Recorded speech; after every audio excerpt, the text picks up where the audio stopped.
Hi, hello, and welcome to What Are You Saying? Hashtag Ways, where we talk about topics in the news as it affects us all. I am Osayiwa Mesale. What a day.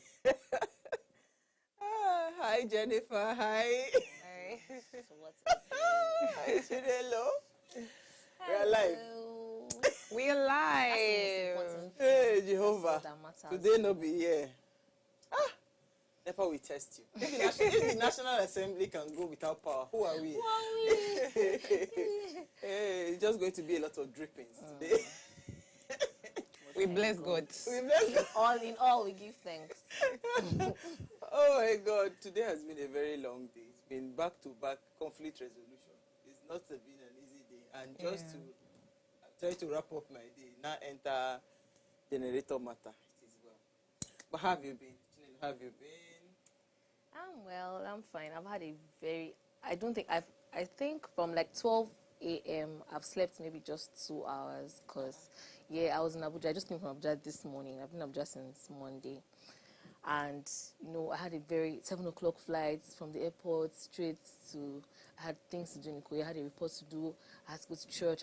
It was just, Only you. and then I'm here now. And then this one now happened.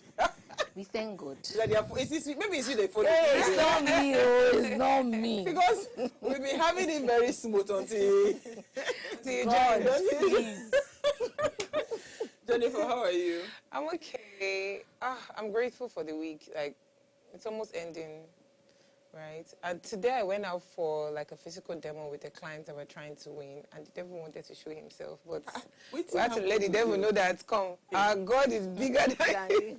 But it went so well. It went so well. So I'm actually very glad. I think I'm just happy that I didn't have to go to the mainland for that meeting, and it was like around Obalende, and so I'm like, okay, all right, that works. Okay. That works for me, because when I heard about the serious traffic today, I was like, yep. So Uti is stuck somewhere. She said she has not even left around her office area. Yeah. The traffic is very bad. Yeah. And to be worse tomorrow. Why? They're shortening the bridge for 36 hours. Oh, wow. Yeah. Oh, wow. So. Interesting. Don't I have somewhere to go to? Oh, okay. All right, today we want to discuss the impact of inflation on healthcare, right? And here's what we found as today's quote. It says, inflation is taking up the poverty line, and poverty is not just economic, but defined by way of health and education. This was from Azim Premji, I think, or Premji. Now, over the last 5 years, Nigeria's healthcare sector has contributed less than 1% of the country's GDP, despite a number of changes. Now, the GDP of the healthcare sector was 475.5 billion in 2021, up by 2%, 0.2% from 474.8 billion in 2020. These numbers highlight the underperformance of the industry, which is brought by, among other things, by inadequate funding, outbound medical tourism, medical brain drain, and inadequate infrastructure. There is a gap, of course, in the healthcare sector, and as a result of the demand for services exceeding capacity of infrastructure and facilities currently in place. Now, today we have Dr. Johnson Babajide. He's here to discuss the impact, of course, as I said earlier, of inflation on healthcare sector. And when we open our phone lines, we'd really love to hear your thoughts. But first, let's go on a break to see what we found in today's news.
making use of social media to commit fraud, to commit crimes.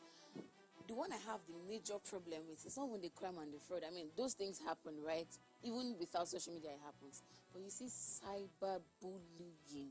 Oh God, do you understand the detriment that thing can cause to somebody?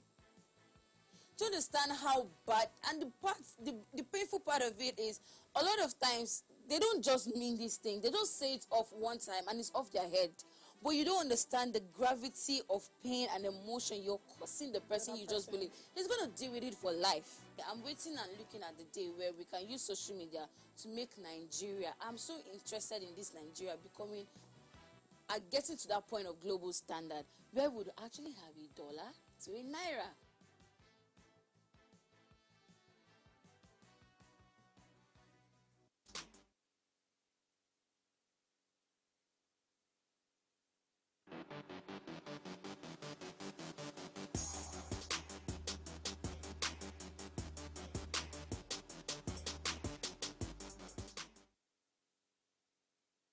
All right, you're still watching Ways. Now, each year on March 6th, we recognize Hospitality Workers in Healthcare Day to honor the people who work in the hospitality sector of the healthcare industry. This dedicated holiday offers an opportunity to express appreciation for the contribution of hospitality workers and to recognize their important role in ensuring the smooth functioning of hospitals over health and other healthcare settings. So, happy International Healthcare Workers Day. Who is a healthcare worker here? I was just going to say, anybody here? No, I don't think we have any healthcare worker. Chinelo. Yes. Oh, right. Yeah, True. Happy to Chinelo. All right, let's quickly move on. What did you find for us in the news, Jennifer? Okay, so for me in the news, I had seen a video about this mixed race kid. I seen a video about this mixed race kid who speaks Igbo fluently. So they went to the east to visit his grandparents and he was conversing with his grandma and the Igbo was so fluent. And I felt very ashamed. Felt very ashamed because I'm Igbo and I don't speak Igbo fluently. Even fluently is putting it mildly. And I remember, I think it was last week, over the weekend, I met this Yoruba guy who said he also doesn't speak Yoruba fluently. And I was very surprised and very shocked because I know that typically a lot of Yoruba people in Nigeria know how to speak Yoruba. It's when you meet Igbo people or maybe some South people, you realize that, oh, you really cannot speak your mother tongue like that. You can't speak your language or you're still struggling. And then you meet a lot of Hausas who know how to speak their language as well. So I was very taken aback, like, oh, Yoruba, you can't speak. That's very surprising because I know that typically as a child, Yoruba parents start to speak Yoruba to their kids. So by the time they're like 10, 11, they already know how to speak properly. But for Igbo people, no, so I think for me, though, when I saw that video, I feel like most times people that live abroad, right, they actually, so it's almost like a thing of, this is the language we can use to always, do the gossips, do all the gist and all of those things. So I feel like those people appreciate culture more than the people that are readily here, they just, because if you notice, the boy, it doesn't live in Nigeria and he's from the eastern part of the country and of course he has mixed family, right? So most times I notice those kinds of families, they are actually very extra, what's it called? They are extra cautious when it comes to their language. They want to learn. I have a sister that has mixed race children as well.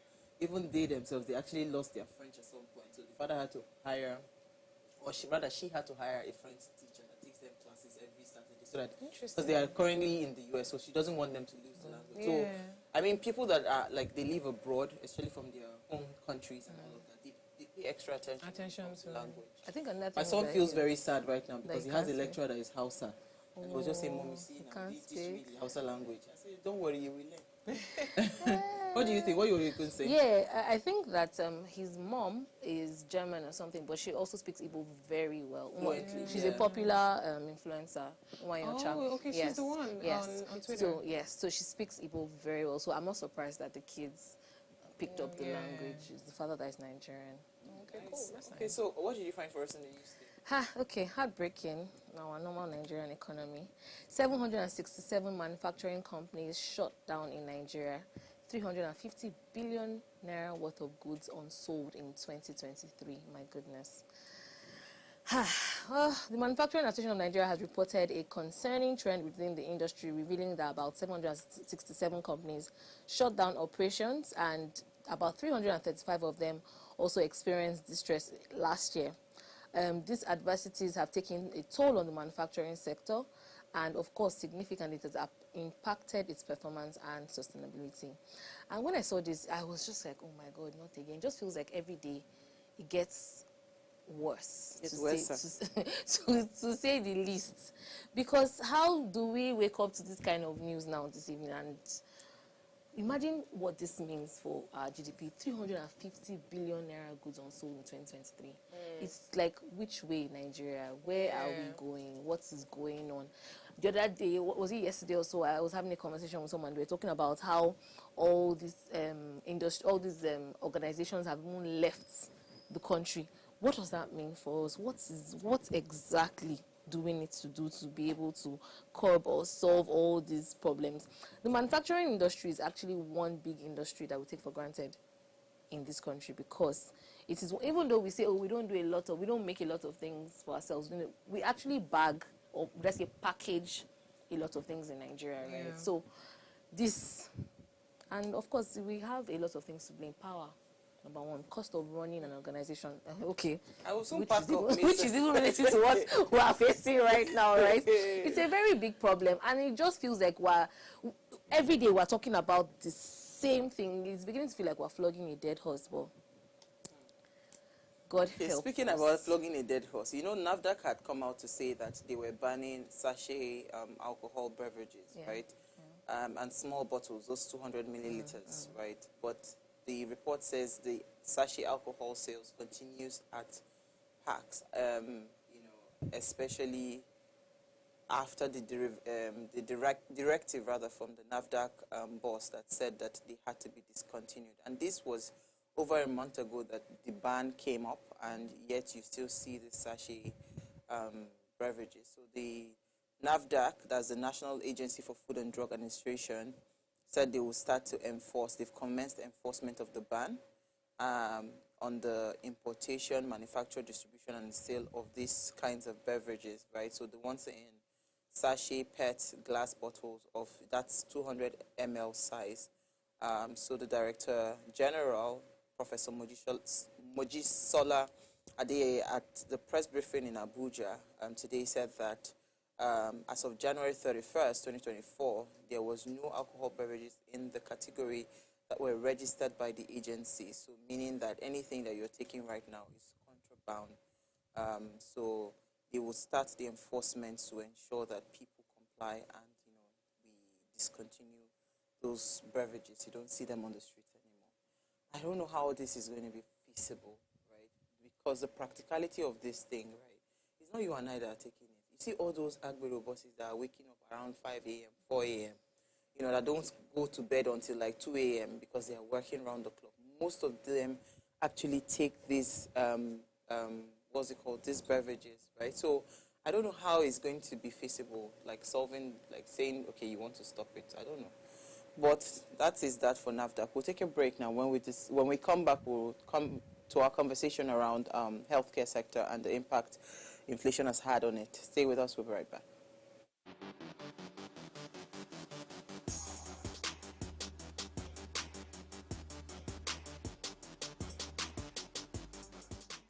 There are multiple benefits to social media, such as communication, connectivity, building a community, education, and much more. We also can't shy away from the fact that social media actually has unintended consequences on our mental health, such as low self-esteem, anxiety, depression, fear of missing out, body image issues, and much more. You can't really come on social media and then use another person's ruler to measure your success. I mean, then you're bound to feel like you're not even doing anything, or you're not making any progress. But like, if you really just look at social media for what it is and just know that, okay, like, yeah, social media has like a certain side effects or certain effects, but you have to be much more aware than that. And you have to know that there's certain things that you can believe and you can't believe on social media. And you just have to use it to honestly build yourself and build your future. You see so many people go online. Instead of you to actually probably go check out stuff that would teach you, right? You see yourself going to watch certain kind of movies or certain kind of, like the whole pornography kind of thing. That way you're actually not learning anything useful. I don't see that empowering you. Right? So that's literally it for me. It's not about, I don't think it's about social media. I think it's about the person. Yeah. It's about the person. Because it's literally going to entrap you, and you start getting addicted to that. And with time you see yourself not doing meaningful stuff online.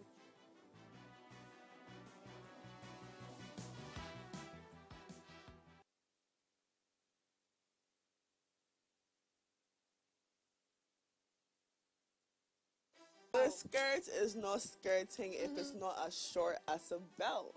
Is it really skirting? Obviously, a female will dress how best, they want to feel. Okay. And if I'm putting on an outfit, obviously, I'm not thinking in my head, oh yeah, like I'm dressing for you to come and judge me. Like, no, I'm dressing for myself.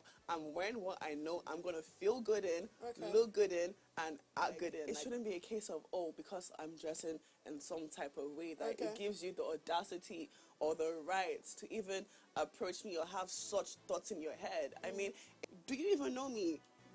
Do you know anything about me, bro? Like you don't even know me. Like, why is that the first thing that comes up to your head? I get you have your thoughts, yeah, but keep that to yourself, quite frankly. Literally keep that to yourself. The reason I'm like this is the fact that I don't want anything to do with the male gender based on what I've seen and how they are like. I've been assaulted, I've been so many things. That's why I'm like, okay, enough of that. Anytime I even wear like guys' clothes, sometimes I feel like I won't even sit right. Like, do you understand? Like, I won't even sit right, but like I won't like me wearing this is actually is comfortable as well. Come on, shake them jaws. I get it. And like I just feel like that's why I said like Nigerians need to educate themselves. Yeah. If they see a particular guy behaving that way, it's actually not because they want other guys to see them so they can like maybe sleep with them. No, they do that because they're tired of the male gender, what they've been through. There's that. Like you can tell from like looking at them. You can tell from looking at me. Okay. So that's all I have to say.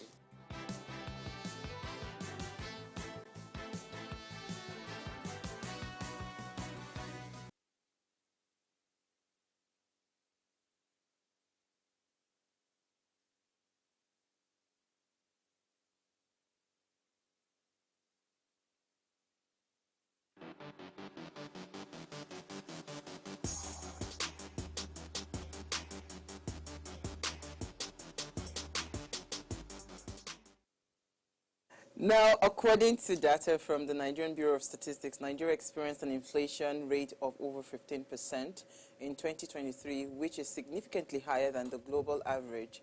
The healthcare sector in Nigeria witnessed a parallel rise in costs due to inflation. Essential medical supplies, equipment, and medications became more expensive to procure, putting strain on the healthcare budget. So today we're asking, what is the impact of inflation on the healthcare sector? We have with us Dr. Johnson. He's currently the CEO of TSA Medicals, an organization dedicated to quality primary and occupational healthcare delivery across Africa. With over 7 years' experience, Dr. Johnson has consulted for over 50 multinationals in different capacities. Some of these companies include Chevron, ExxonMobil, Keystone Bank, Guinness, and the likes, just to mention a few. All right, so, and he's joined us live in studio. Please, you can join the conversation. Send us an SMS or WhatsApp to 081-803-4663. All right, so this healthcare conversation, I think we're taking it off of what we had talked about yesterday, the impact of inflation on goods and services, right, there's a major part of our lives that whether we like it or not, we must pay attention to, and that's our health. I mean, who they alive and they chop food, right? And so it was important for us to just, not just talk about it, but have like a holistic view on like an eye, what exactly is happening, with the complaints that we're having that people are not able to feed. Drugs are not cheap, especially good medical care is not cheap. So what's the impact?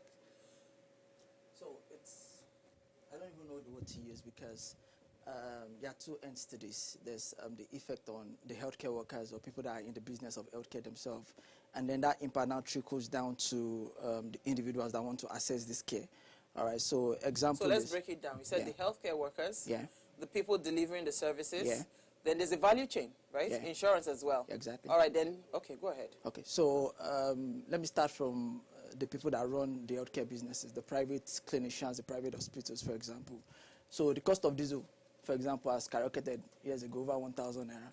So imagine running an hospital where you need to run diesel over time. You have to calculate operating costs. And where will you take that operating cost from? Because these guys are not in the charity business. Yes, they're in the healthcare business. They like people. That's why they are in that business. But they have to cost it somewhere so that they can make the money back at least and not go into a loss. And who bears the burden at the end of the whole day? The people accessing care, the consumer. So you now hear them saying, oh, to collect card last year was 1,000. To collect card this year is now 10,000. They will say, why? Maybe people are here so that we'll be feeling good. Say, no, because we are in a business also.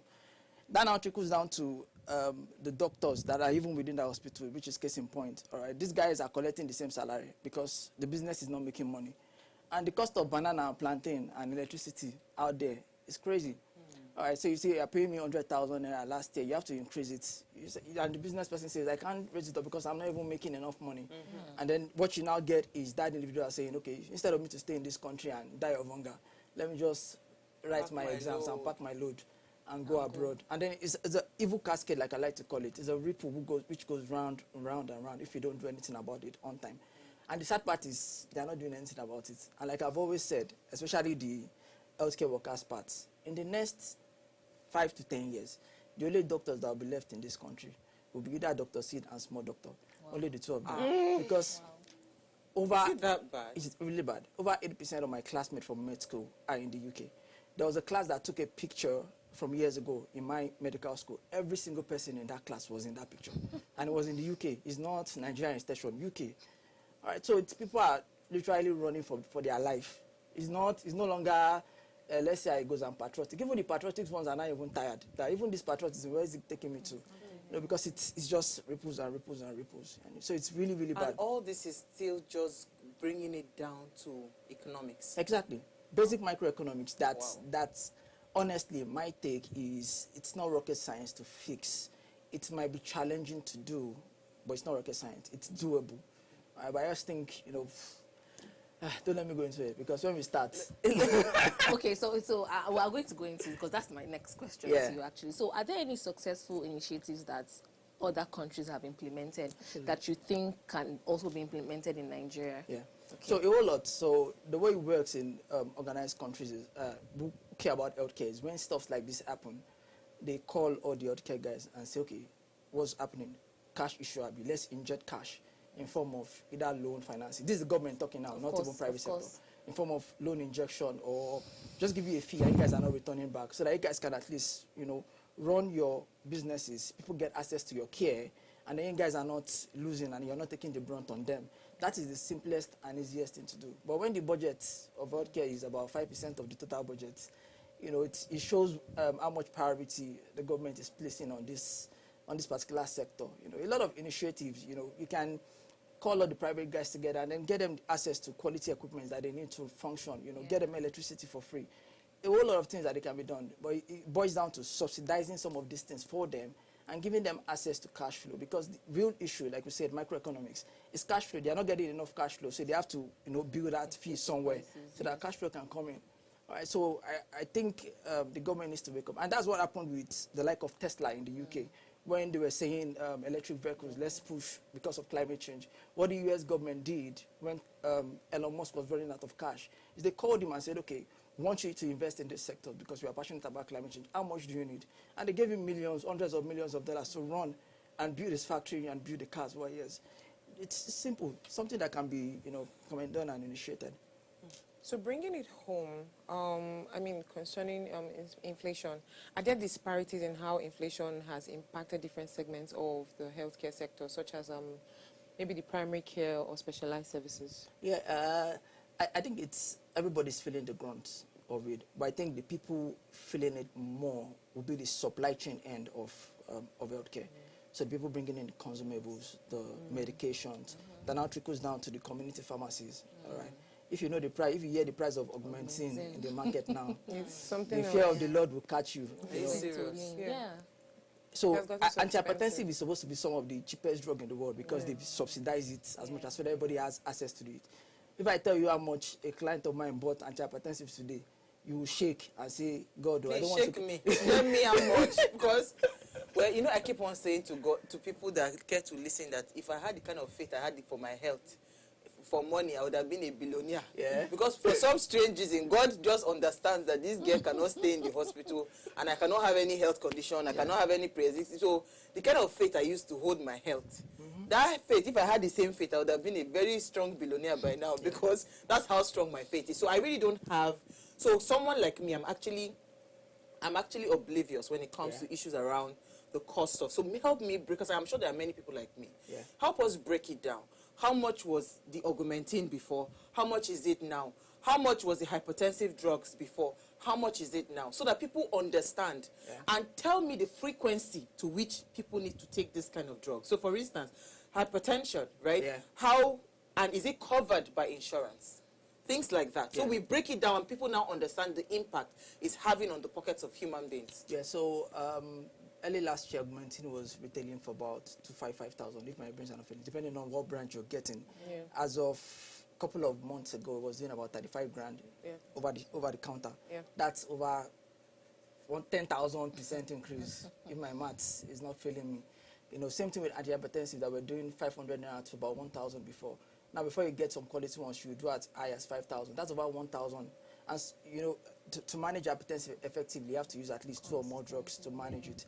And we say hypertension is managed, is rarely cured, meaning you have to stay on those medications for a long period of time. Life, 2 years, 3 years, and so for some people for the rest of their life. So imagine coughing out. In this economy, that salary is not increasing, but cost of living is increasing. Coughing out about 5,000 naira, that's about 15K. And how frequent is that?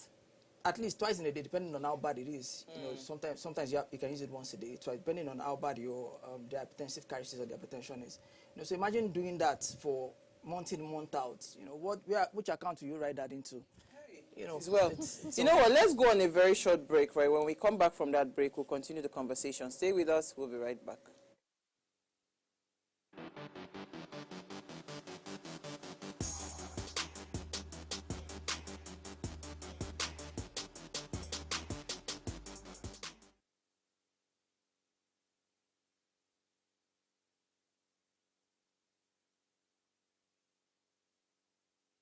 The only thing that really we could do is try to show them with our actions, which I think we're already doing. Like there's youth rallies, there's things like that. That's what I spoke about.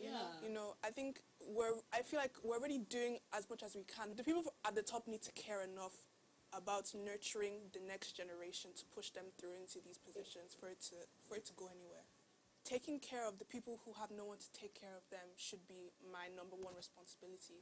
Making sure that they have access to food, water, school, good jobs, welfare, whatever they need to build them up. Because by building them up, their next generation have a good, at least, foundation to start on. And that way, at least, the level of poverty in this country will reduce. As a government, even if things are getting expensive, we should still be able to take care of our people, the people who can't take care of themselves. Exactly. I feel like the problem comes just right after you said, I like the way you're dressing, and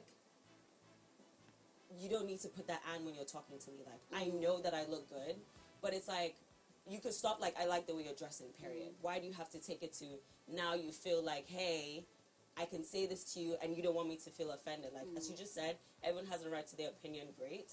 I have an opinion to feel offended because why are you adding all that extra stuff to me? I don't know you from anywhere. Why are you telling me you want to knock me? Like, it's just, like, weird. Like, I get it. this is a stranger. It's one thing to admire. It's another step to walk up to someone, tell them they look good, and then now project what you feel like you want to do to them. So when you admire, what thought comes into your head? I'm just like, wow, this person looks good, and keep it pushing, because how many people do you see in a day that look good?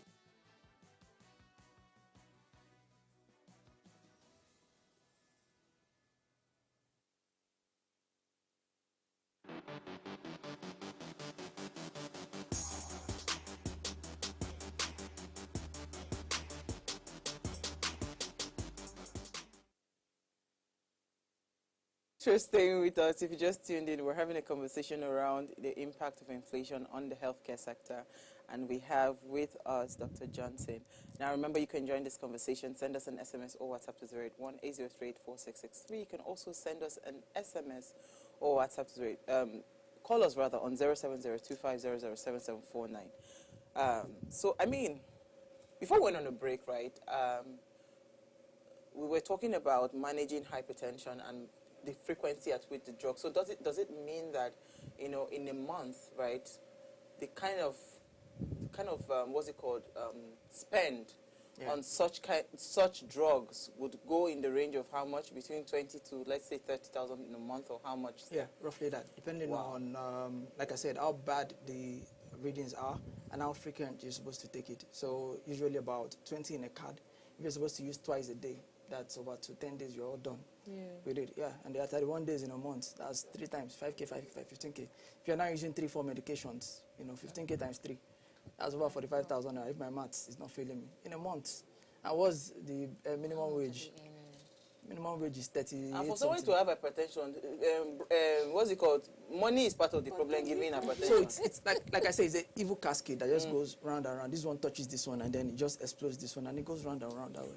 So, okay, so now, I mean, speaking to, I think it was it Chinelo that was talking about, like, solutions, right? When you talk about saying, because I don't believe that this thing is all doom and gloom, right?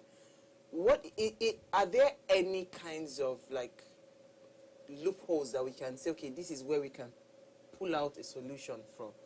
You know, because health is not something that you can overlook. Yeah. Even though a lot of people are now going towards eating healthier, living healthier lifestyle, but even living healthy is not cheap. Yeah. If you say you want to change your entire diet to healthy eating or healthy living, you want to go to the gym, subscriptions are not cheap. Going to eat healthy is not cheap, right? So, I mean, these are like preventive measures so that you don't land in the hospital where you now need to take all of those drugs.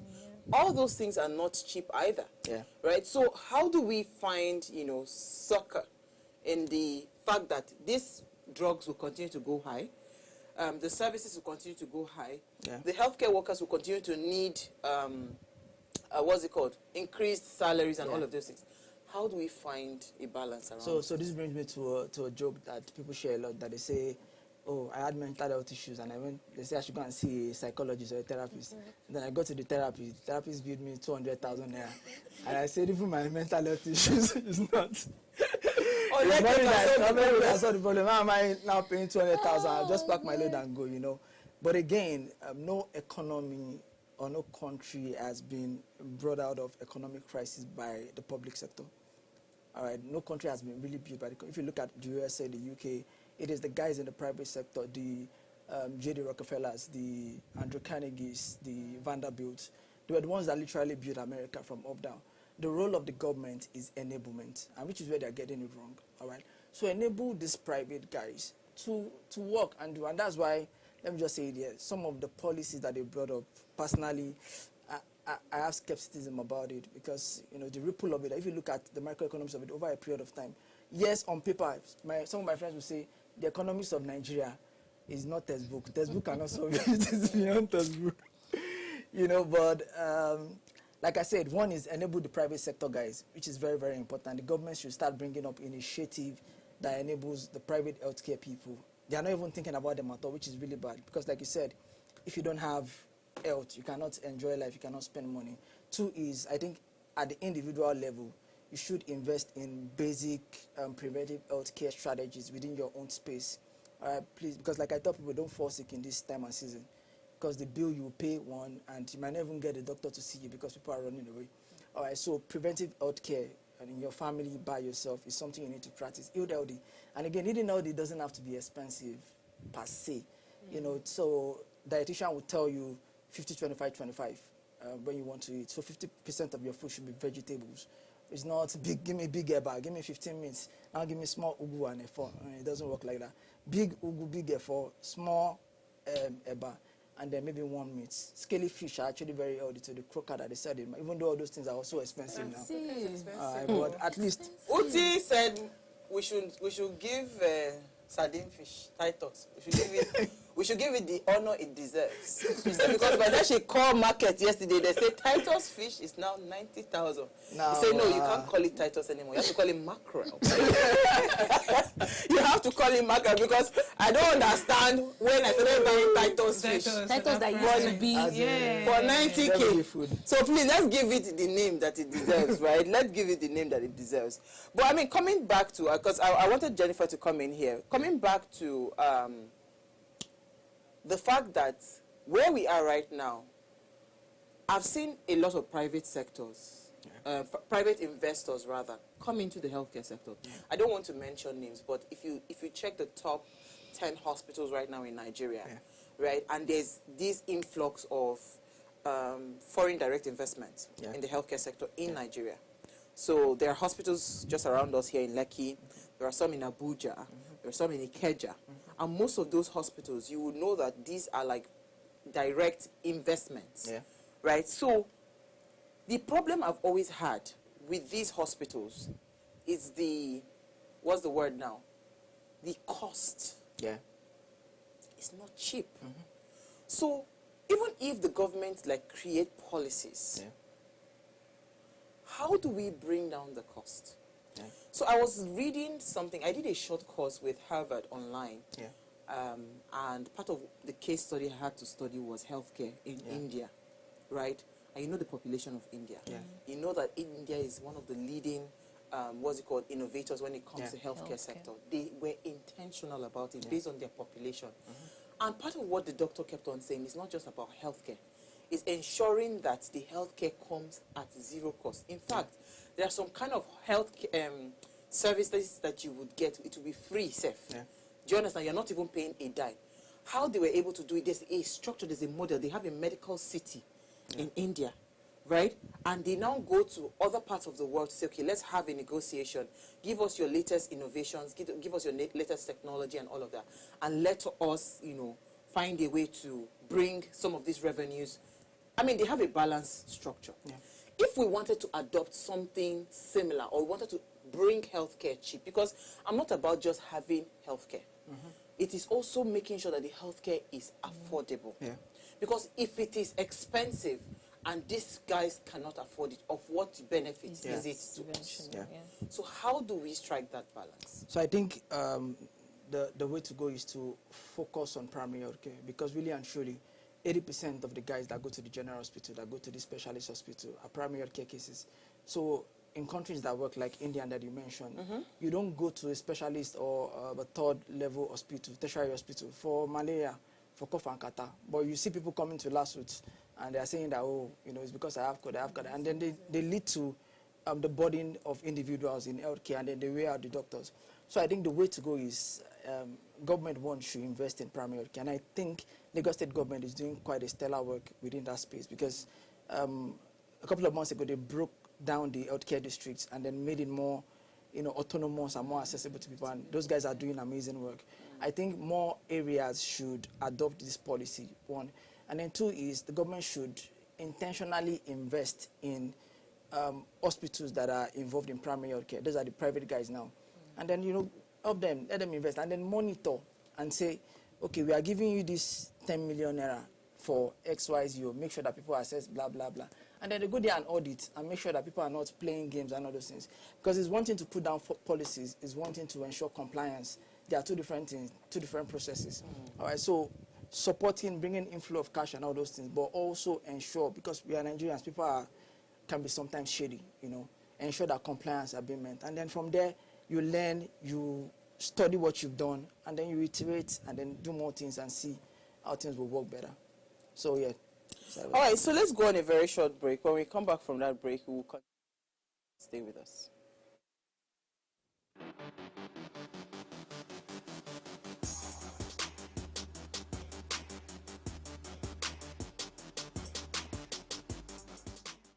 Making use of social media to commit fraud, to commit crimes.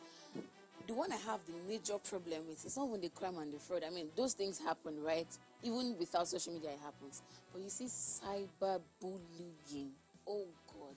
Do you understand the detriment that thing can cause to somebody? Do you understand how bad? And the painful part of it is a lot of times they don't just mean this thing. They don't say it off one time and it's off their head. But you don't understand the gravity of pain and emotion you're causing the person you just believe. He's going to deal with it for life. I'm waiting and looking at the day where we can use social media to make Nigeria. I'm so interested in this Nigeria becoming, getting to that point of global standard where we would actually have $1 to a naira. You're saying that Nigerians are not in denial, but yet they're literally implementing a law that literally goes against basic human rights. You can't tell me that because somebody has a preference in something that you want to punish them for that. I mean, like, it literally undermines basic universal freedoms that Nigerians have long fought for and that they've long fought for to have. Like, it's crazy to me because it's inhumane. It's very wrong. Okay. It goes against basic human rights. Wow. I mean, like, we as humans are not allowed to judge other humans. I mean, like, even if you want to bring the case of religion into it, I mean, God clearly said, do not judge. You literally have to be accepting of everyone, no matter what it is. So you judging doesn't make you any better, bro. Like, you're not making it an open community for people to be free. I get it. So it's sad. I just feel like Nigerians have a lot to learn, like based on like educating themselves as well. Okay. Because they actually think that people like me are faking it, like doing it for attention and all of that. Okay. But like that's just not it. It's who I am. Like I've known right from when I was a kid, but I was shy about it. But like now that I'm old, I grew up. Like it just literally became like part of me, and I'm like, if nobody's accepting of this, I should accept myself. I get because it. at first, I was totally like not accepting myself. Yeah. But then I traveled and I came back, so it's like, okay, like it's whatever it is. Like if Nigerians don't understand what's going on, just don't do it for them. I just feel like I do it for myself, just so I could feel happy. I would say they're denial because like they're just a lot of things. Like I've been in so many fights.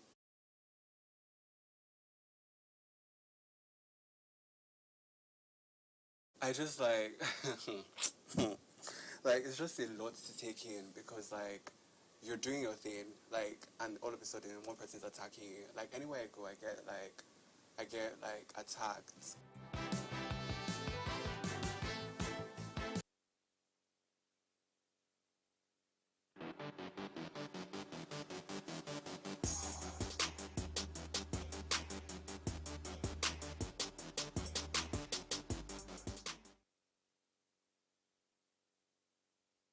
Tuned in, we're having a conversation around the impact of inflation in the healthcare sector, and we still have with us Dr. Johnson Babajide. Okay, so I mean, Jennifer, you wanted to come in? Oh, yeah. I had two questions, right? I think you had addressed one in terms of infrastructure investment. I think the question I wanted to ask in that line is, what's the acceptability rate from the doctors and the nurses and those in the healthcare sector?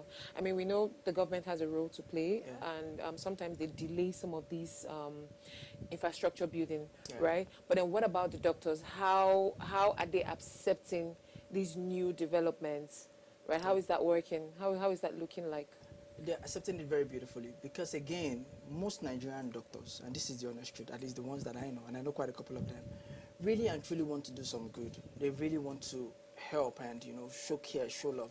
In fact, 90% of them, that is why they went into, studying medicine, because they really do care about people, But again, you cannot take care about people and take it to the market to buy plantain and yam. Sure, you get. They won't say, you are a doctor taking banana for free. So because of survival instincts, some of them leave the country. But the ones still in Nigeria are very, very open. In fact, a lot of private sector people are bringing up initiatives to see how they can do private-public partnership. So example is somebody can say, well, I have an ambulance. We want people to get access to emergency care. Oh, let's put one of our ambulances in this new primary health care center. A lot of guys in the private sectors are, pushing for, and the good thing is at least the Lagos State government are quite receptive of that. They are like the most open people that I know when it comes to ideas, and that's beautiful. And I think other states need to adopt this, because Lagos is not the only place where healthcare is needed. It's all over the country. Exactly. So answer your question directly, doctors at least that I know of in Lagos are very, very accepting of this. Okay, so you had said something earlier which I find very funny. You said this is the worst time for you to fall sick. Yeah. Don't even fall sick. And we're also talking about the disparity in the pricing of some of these drugs. But then let's bring it down to medical procedures, right? How has inflation impacted these procedures? Which of them have gone really high? Which of them do you think are still pretty much, I don't know, still in the same level as it was like 2-3 years ago? None of them.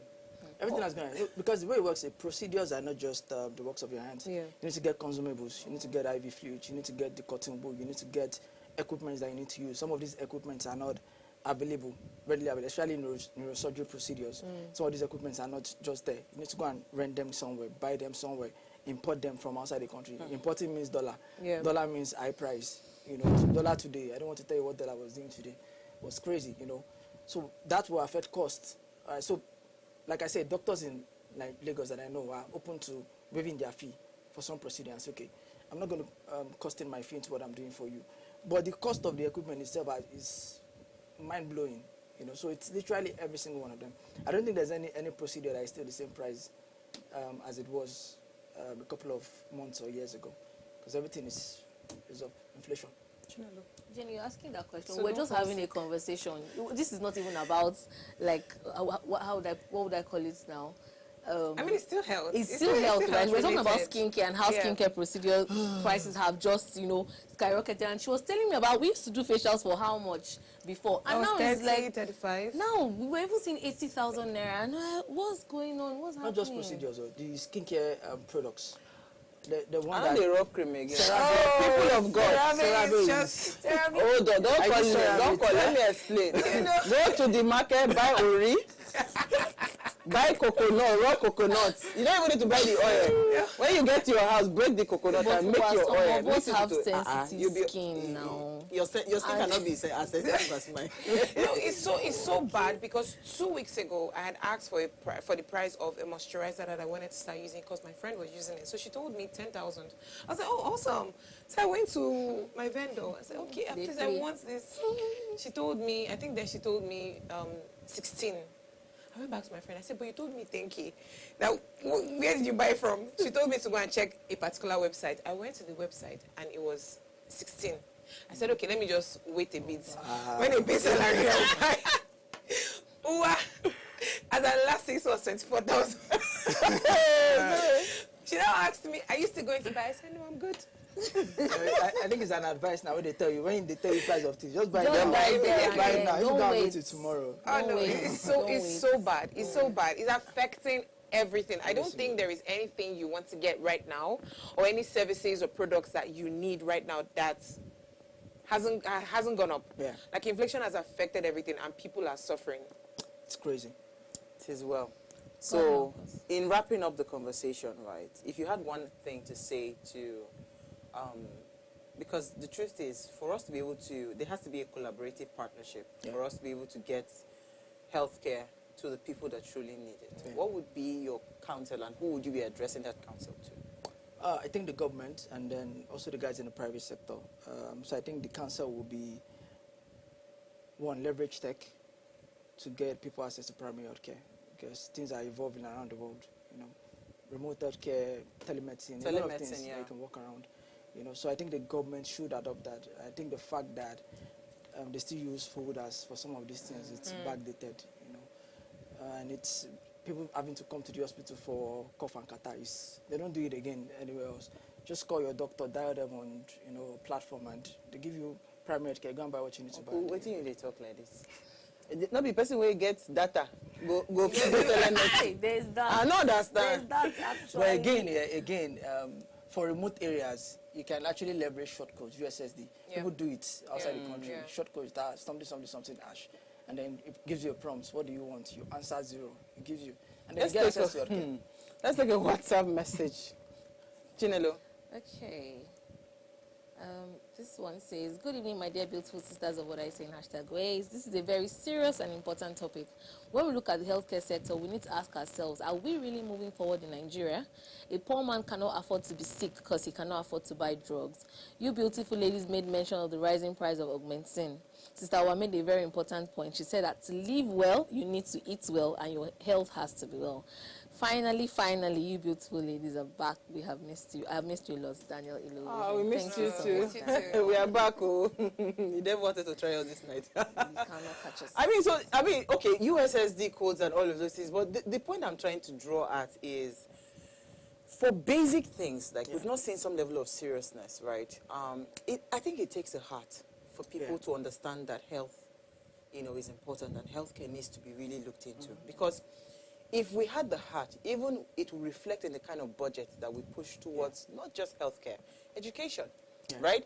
But we see over and over again, the other time they talked about the Aso Rock not having paracetamol and all of that. These are things that you might laugh about, but it is there. So if they themselves cannot even take it seriously, is it me that will now help them to take it seriously? So I don't know how it's going to work. Maybe if government, like I was saying yesterday, if the government can kind of like take out import duties for medical equipment, all these things that you're talking about, maybe if we're importing gloves, we're importing syringes, we're importing all of these things that is required maybe for medical procedures in the hospital. If the government is saying, let us take out all these, import duties on them, it might bring down the healthcare cost, so that tomorrow somebody can afford to do the surgery without having to pay too much. Because as it stands now, like literally, right, everybody's afraid. Everybody's afraid. Nobody wants to go to the hospital. Nobody wants, and even for the people that are ill, they're afraid to go to the hospital because the bill they would eventually give them, we'll just tell them it wasn't worth it, right? Yeah. So people would rather die in their homes because they don't even have the funding to say they want to go to any hospital to do a checkup. So I like the point that you just brought up, which is one thing that I've been advocating for a while, because what the custom did over the past couple of years was to jack up import duties again, and I'm like, this cannot work.